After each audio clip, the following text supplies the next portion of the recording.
Everyone talks about safe days, but here's the truth.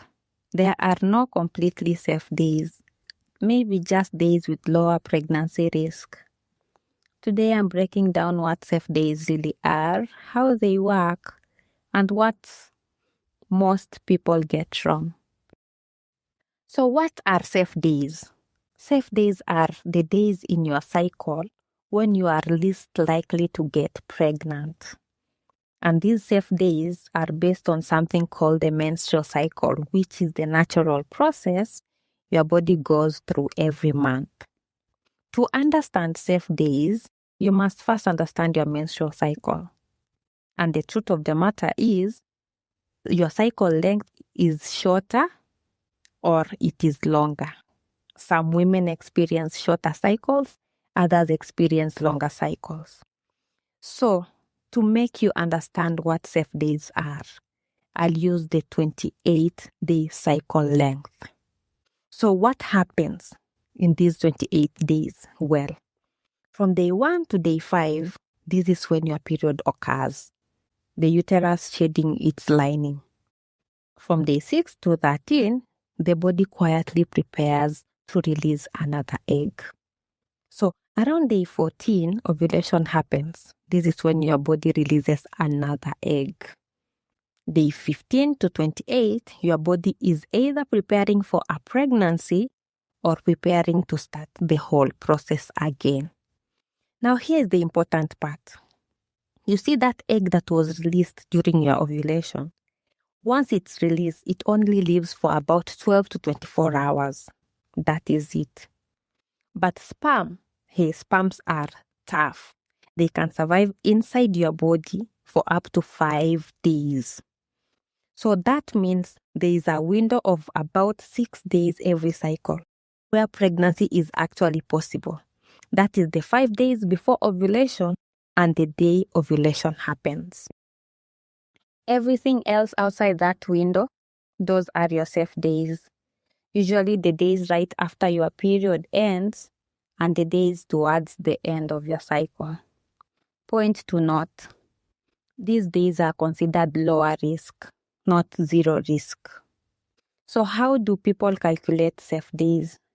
There are 3 ways people do this, and together they are called the Fertility Awareness Method, FAM for short. Method 1, the calendar method. This is the most popular method.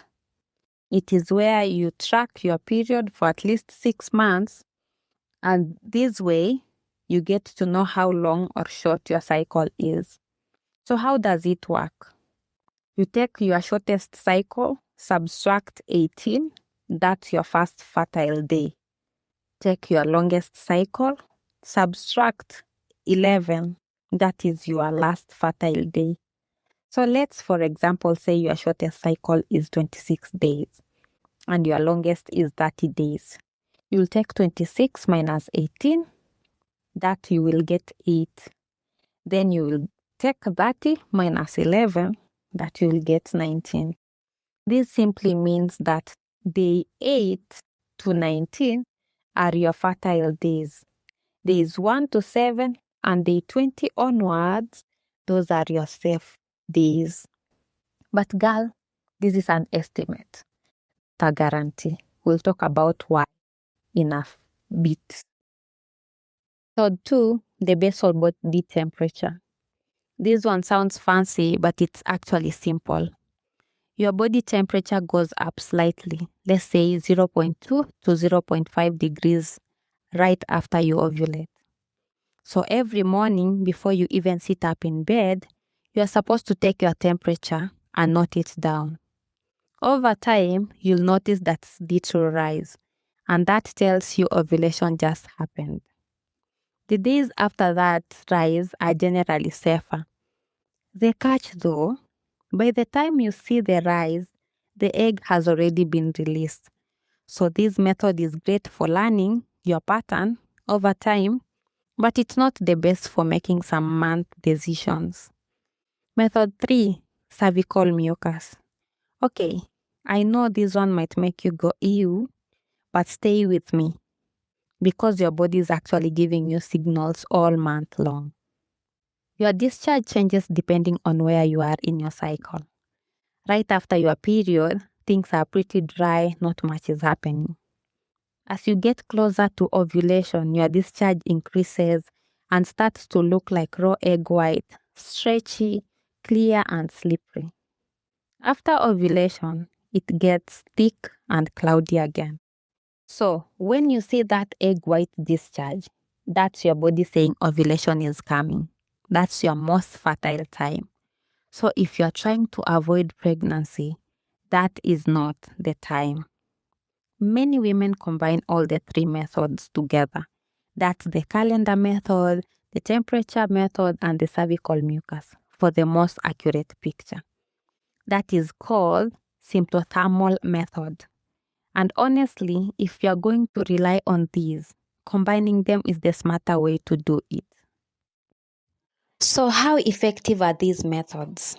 Now, let's be real with each other for a second. When this method is used perfectly, like every day, no mistakes, no guessing, it can be up to 95% effective. That is actually really good. But perfect use is hard. Life happens. We forget, our cycles shifts. So with typical everyday use, the effectiveness drops to about 76 to 88%. What does that mean in real terms? For every 100 women using this method for a year, somewhere between 12 and 24 of them could still get pregnant. Just to put it in context, the pill is about 93% effective with typical use. Condoms are about 85%. So yes, it can work, but it only works if you're really committed to taking carefully and consistently. It's not something you can do halfway. So who does this method actually work well for? This is the part I want you to listen very carefully. This method works best if you have a regular cycle, meaning your period comes around the same time every single month. It works best if you are willing to track every single day without skipping, and it works best if you are in a relationship where both you and your partner are on the same page about it. But honestly, if your cycle is all over the place, and for a lot of us young women, it can be, especially with stress, weight changes, or conditions like PCOS. In such cases, this method becomes much harder to rely on. It's also not for you if you're just starting your periods and your cycle hasn't settled yet. And it's definitely not for anyone who needs protection from STDs. We'll talk about that in a second. Let's quickly bust some myths. Myth 1. Day 14 is your safe day. No, no, no. Day 14 is just an average. If your cycle is shorter, say 25 days, you might ovulate as early as day 11. And if it's longer, it could be day 21. So, you can't just assume day 14 is the same for everyone. Myth 2. You can't get pregnant during your period. This has been said over and over again. This one is very tricky. It is unlikely, yes, but it's not impossible. If your cycle is short and your period is long, sperm that entered during your period could still be alive when you ovulate. So please don't use this as a rule. Myth 3. Just counting the calendar is enough. I really wish it were that simple. But stress, being sick, not sleeping well, traveling, all these things can shift when you ovulate. So, the calendar gives you a starting point, not a final answer. That is why combining these methods matters. Myth 4. I'll feel it when I ovulate. Most women feel absolutely nothing. They don't even know if they are ovulating or not. You cannot go by how you feel. You need to actually track. Now on to the real limitations of using the safe days. I want to be straightforward with you about the risks because I think you deserve the full picture. Number one, and this is very important, safe days gives you zero protection against infections. HIV, chlamydia, herpes, all of that. None of that cares what day of your cycle it is. So if protection from infections matter to you, condoms are the only thing that can help with that. Number two, your cycle can change. It only takes a bad week, exam stress, a long trip, or illnesses for your cycle to change. Any of these can push ovulation earlier or later than expected. Number three, this method has no room for human error. It only takes one missed day of tracking, one miscalculation, and your whole estimate goes off. Number four, it requires planning. With this method, there's just no going with the flow. During your fertile days, you either need to abstain or use a backup method. That takes communication and discipline. Now, combining this with other methods. Here is what a lot of doctors actually recommend. Do not rely on safe days alone. Use it together with something else. For instance, during your fertile window, use condoms. Or if you want to avoid pregnancy entirely, abstain during those days. Some women use FAM to understand their cycle and pair it with another contraceptive method for peace of mind.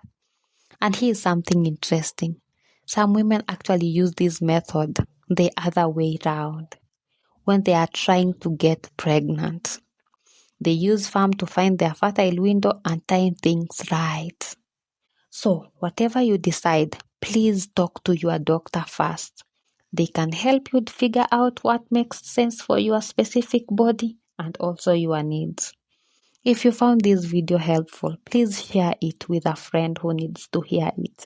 Like the video, subscribe, and drop any questions in the comments. I read them all. Thank you.